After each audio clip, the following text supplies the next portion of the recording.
Վարչական դատարանում բողոքարկել ենք ՀԾԿՀ որոշումը, որով որոշվել էր հեծի լիցենզիայի ձրկել, բաշխից շանցերի լիցենզիայի ձրկել, համապատասխանաբար,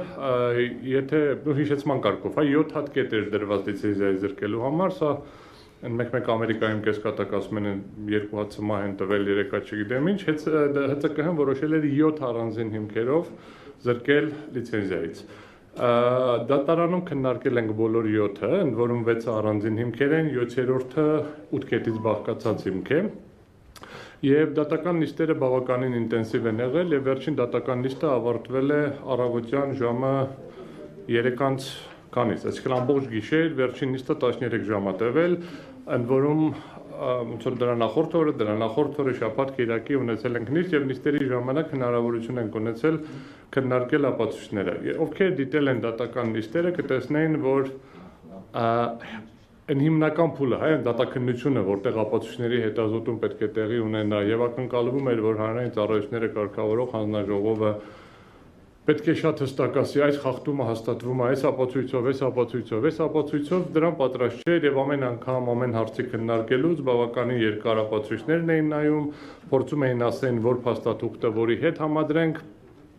եւ արդյունքում ակնհայտ էր, որ հանգամանքները չեն հաստատվում։ Դες բոլորին տպած վերել եմ դատական ակտի համառոտագիրը։ Հիմա կբացատրեմ ոնց ենք դա կազմել։ Ըստ էության դատական ակտը հրապարակային առկա է, ցանկացած մարդ կարող է մտնել ադմինիստրատիվով պոյս տալ, բայց նաեւ կարճողումով տարբերակը առցանց կա, կարող եք այնտեղից ներբեռնել, հղումը կա, մոբիլիով, կարճ անունով։ Դատարանը ինչ եմ արել, ընդամենը գրել եմ խախտումը, արձանագրումը, խախտումը, արձանագրումը, խախտումը, արձանագրումը, այսինքն դատարանը ինչ է արձանագրել։ Սկսեմ ամենավերջին կետից, հետո դատարանը առաջին, երկրորդ, երրորդ կետերը համարել է չհիմնավորված եւ 7-րդ կետը համարել է չհիմնավորված։ Ուժի մեջ է թողել 4-րդ, 5-րդ եւ 6-րդ կետերը, 6-1 կոչվածը, որը առանձին կետ է։ 5-6-ը վերաբերվում են երաշխավորություններին, շատ հայկեր դրան կանդրադառնամ, նույն բանի մասին է, եւ 5-ը եւ 6-ի մեկը վերաբերվում են նույն գործողությանը, հեծի կողմից ենթադրաբար երաշխավորություններ տրամադրելուն, 4-րդը վերաբերվում է հեծի կողմից ՀԾԿՀ-ին տեղեկատվություն տրամադրելու, սխալ կամ ոչ ամբողջական տեղեկատվություն տրամադրելուն։ Հիշեցման կարգով, առաջին կետով արձանագրել էին ՀԾԿՀ-ում, որ ԲՀ համակարգը, այսինքն այն համակարգը, որ 30 րոպե կտրվածքով տեղեկատվություն պետք է պահի, ընդ որում եթե կհիշեք, բավականին շատ քննարկում եղավ տեղեկատվությունը ամբողջությամբ կորվել, ոչ ամբողջությամբ կորել, այդտեղ եթե ճիշտ եմ հիշում, ՀԿ-ների մի մասը պարզաբանեցին, հետո մի հատ էլ պարզաբանեցին, փաստը այն էր, որ արձանագրել են, որ կորել է։ Մենք եւ նիստի ժամանակ հանձնաժողովում եւ դատարանում ասում ենք դա տես չի էլի, որ նայեցի չկա։ Դա ենթադրում է որոշակի փորձագիտական process, պետք է պարզել կորել է, չի կորել, ինչի է կորել, ինչի չենք տեսնում։ Եթե կհիշեք, նիստի ժամանակ ՀԾԿՀ-ում ասեցին, դե մենք երեկոյան նորից բացեցինք, նայեցինք, չեն գտել այդ տվյալները, ուրեմն այդ տվյալները կորել են։ Ընդ որում դրանից պատմեցին շատ դրամատիկ, որ մեր բոլորի մասին տեղեկությունները մի կոճակի սեղմումով մի գիշերում անհետացել են անվերադարձ, դա գրված է ակտի մեջ, անվերադարձ, որ դա հնարավոր չի վերականգնել, դատարանի կողմից արձանագրել է, որ հետևաբար դատարանը գալիս է այն եզրահանգման, որ որոշման առաջին կետով արձանագրված իրավախախտումը ապացուցված չէ բավարար եւ պատշաճ ապացույցներով։ Ընդ որում, եթե տեքստը կարդաք, կտեսնեք, որ ասում է փաստը ներկայացվել է որպես դիտարկման արդյունք, այսինքն վարչական մարմնի սեփական ընկալում։ Չկա որևէ արտաքին կամ անկախ աղբյուր, օրինակ տեխնիկական փորձաքննություն կամ աուդիտ, որը կհաստատի, որ տվյալները իսկապես չեն գրանցվել, ջնջվել չակերտներով անշված,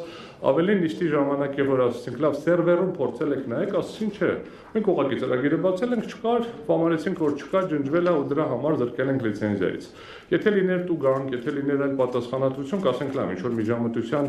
ավելի մեծ տարբերակ, բայց կրկնում եմ, չպարզելով զրկվել է լիցենզիայից։ Երկրորդ կետը դա ամենաքաղաքականապես շարժարշավ կետներ է, որ մտել են բոլորի գրպանները, հավելագրումների մասին էր խոսքը գնում, բազմաթիվ միլիոնավոր բաժանորդների մասին էր խոսքը գնում, երբ որ հեծը ընդհանուր առմամբ ունի 1,80,000 բաժանորդ, այսինքն 1 միլիոն կարանք ասենք, միլիոնավոր ամեն դեպքում չի կարող լինի, բայց այդ ձևակերպումներով, տենց հրապարակումներ եղան, հետո տարբեր քննարկումներ եղավ, դատարանն ընդամենը արձանագրել է հետևյալը։ Այս պայմաններում ներկայացված թվային տվյալները թեև կարող են վկայել առանձին խախտումների առկայության մասին, չեն կարող ինքնին բավարար հիմք հանդիսանալ դրանց համակարգված բնույթը հաստատելու համար, քանի որ առանց հարաբերակցական գնահատման հնարավոր չէ եզրակացնել, թե արձանագրված դեպքերը կրում են զանգվածային եւ կրկնվող բնույթ, թե ունեն բացառիկ կամ դրվագային բնույթ։ Հետևաբար վարչական մարմնի կողմից համակարգված խախտումների վերաբերյալ արված եզրահանգումը չի ապահովում բավարար հիմքերով, մինչև էլ արձանագրել էր, որ նշված ընդհանուր ցուցանիշից չի բխում, թե կոնկրետ որ ժամանակահատվածում, որ հաշվիչների կամ որ անձանց գործողությունների արդյունքում է ձևավորված տարբերությունը։